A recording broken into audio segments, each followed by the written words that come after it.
Can you explain what a air filtration is? Air filtration is a system that is designed to take away the bad fumes. In this case, it's in our welding and our ag program, take away the welding smoke and the fumes away from the area where they're working and just clear it up. Okay. Why does ag need an air filtration? Well, welding fumes over the years can be hazardous to your health. If you're breathing that smoke from the welding, whether it be oxyacetylene cutting, MIG or TIG welding, anytime you breathe in unclean air into your lungs, there could be health reasons later on. And it's always been a goal of mine, being an ag teacher all the years, to figure out a way that we can clean up the air and make it healthier for our students and for our staff. So, Okay.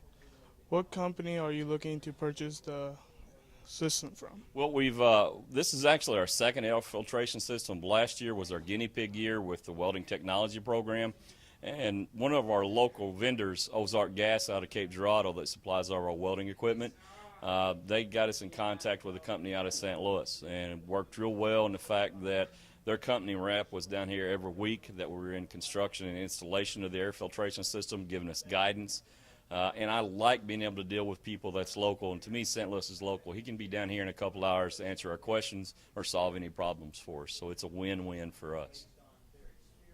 Okay. How long should the equipment last? This is something that the life of it is a minimum of 15 years. There will be general maintenance, and one of my goals and one of the requirements for them to bid it out this time, I want identical systems. That way I only have to keep one set of parts on hand for when they go down, then we can repair them. They're pretty simple in design, but they do the job. What would be the health benefit for the students and the staff members? As I said earlier, anytime you're breathing unclean air, and this time smoke, I know being an ag teacher for 25 years in a shop for 25 years around welding, I know pretty well what it's done to me and my lungs. They're not as strong as I think they should be. And I want to make sure that for our students, in particular for my instructors that are in there from the time they get to work till they go home, that we're providing them with the safest environment to work in as we possibly can. Okay, thank you for the interview. This has been Chow from PVTV Channel 7. Hello, I'm Cassidy Sander here with PVTV Channel 7. I'm here with Mr. King. What are some of the achievements students in the Career Center have gotten recently? Man, that list could go on and on and on, but some of the real three big highlights that we've had this year was two young men from Auto Collision were able to compete in the Ford AAA competition, which is real cool in the fact that they got to go out to Kansas City at the Speedway Raceway out there. And Ford, there was 12 teams of them. They had to compete to get the chance to go. But Ford had brand new vehicles there that they had bugged, in other words, had problems with it. And the guys were all given the same vehicle, and they had an hour to find and fix all the problems and then report back to the judges what they found, what they fixed, and the possible cost of it. And that was a cool experience for those two young men. We had three young men in welding that made it to national competition in their welding and fabrication team, and that was neat. And we had a graduate that competed again at the national level and got first again at the national level in competition. So we've had three major successes, but overall, there's not a program that didn't have a success story I could share with you. So, Well, that's something you can be proud of. yes, ma'am. How do these achievements help the students after they graduate? That is just another notch on their belt. It's a bragging right on a resume. It also shows that those young men and women have the ability to go above and beyond the call of duty. They do extra work, they study harder, they balance everything out, and they can produce outcome in a stressful situation. So it's just a win-win for them. That's good. What effect do these students' achievements have on you as an administrator? It makes me realize that our staff is doing exactly what I want them to do. They're sharing their love of the career with their students. They're pushing our students to be as successful as they can, and the students are stepping up to bat and actually running with their opportunities and being successful. That's always good. How does an achievement like one of the ones you mentioned look on a college application? It's there again. Most of our guys are really not going on to college. A lot of them are going on to further career and tech schools to get that much more certification. And it actually opened the door. Like the young man that went for the Ford AAA, they got some scholarship offers to go on to different tech schools in automotive service. So in the same way with our young man that has placed first at the national level in heating, air conditioning, and ventilation, that was Brock Meisner. And there is a real good chance he might be selected for a World Skills USA team.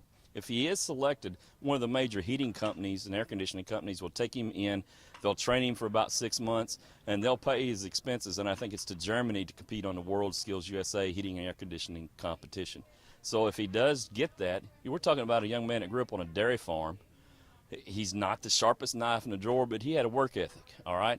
And you take a young man out of the rural southeast Missouri, rural Perry County, and can go to Germany for competition, it's icing on the cake. That's a great accomplishment for anybody. Before we go, what advice would you give to anyone considering taking a Career Center course? You at a young age in high school, as a junior or a senior, you have a lot of opportunities. And this will give you a chance to explore a career like the one you're in, digital media. You'll find out in high school, is that something I want to do? If it is, you've already got a good background underneath your belt, and the success will come a lot faster and easier for those. So I encourage people to look at doing an exploration. See if they like it. If they do, they're going to be ahead of everybody else in the class. That's some great advice. Thank you for your time, Mr. King. I'm Cassidy Sander with PVTV Channel 7. I'm Mariah here with Mr. King, here to talk about the new HealthOc bus.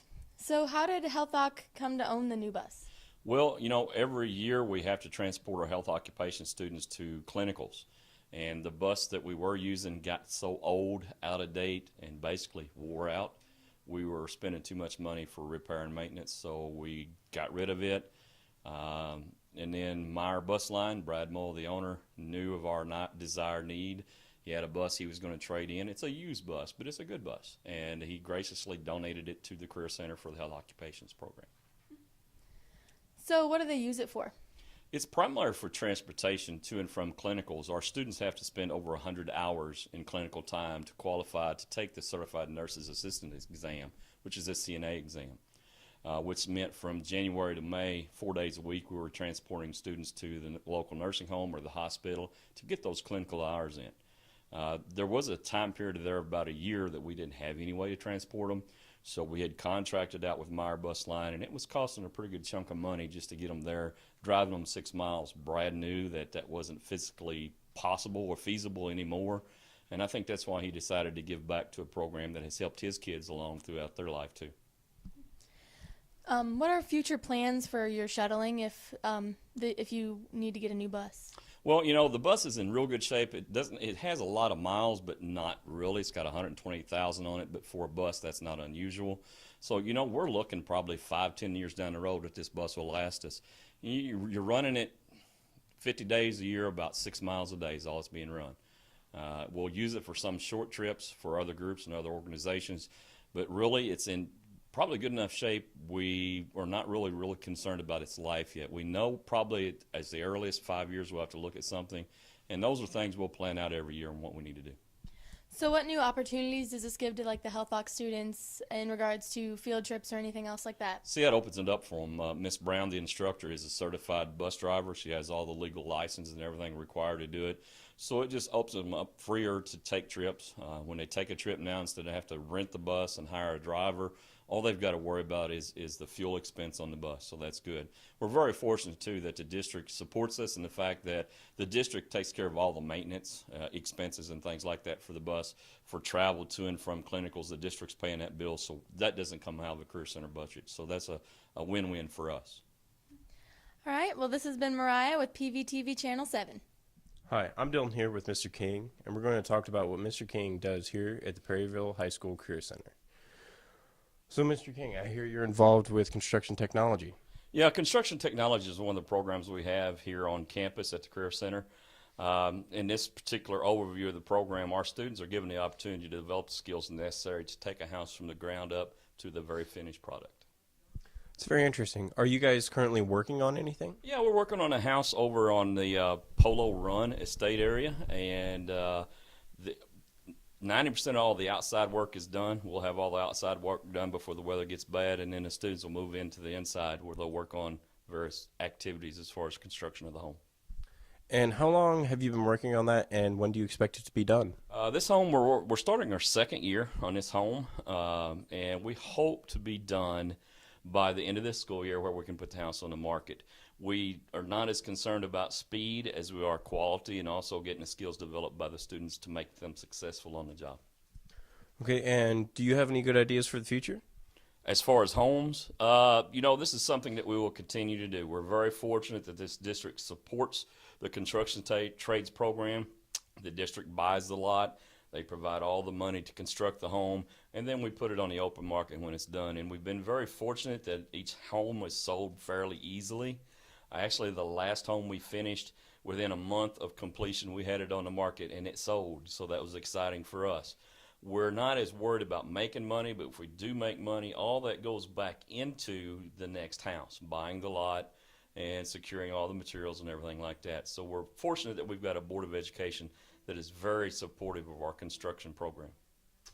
That's good. And how did you find yourself moving into construction technology? Well, it's been a program here at the Career Center since its establishment in the early 70s. And during those times, they did various things from actually repairing rooms at school. The last 5 years, we've actually gone real back into heavy home construction. And to me, that's where the kids learn the skills they need to be successful. You look around Perry County, St. John, and Meadow Heights areas, most of the major contractors and construction people actually got the start here at the Career Center. And what that does, too, is gives us excellent support. For example, one of our graduates 5 years ago, as soon as he graduated from high school, he knew he wanted to work in concrete. So he started his own concrete company where he did driveways, basements, foundations, and things like that. Well, 2 years ago, we got in contact with him and just visiting with him, and he said he just bought all the brand new forms for basements, and he wanted to give back. So what he has done, we rent those forms from him. He comes onto our job site, and he works right there with the students as far as putting the forms up, pouring the concrete for the basement foundations and basement walls, and it's been a win-win. He's giving back to us, and we're being rewarded 10 times for what we gave that kid while he's here in school. This has been Dylan from PVTV Channel 7. Thanks for watching.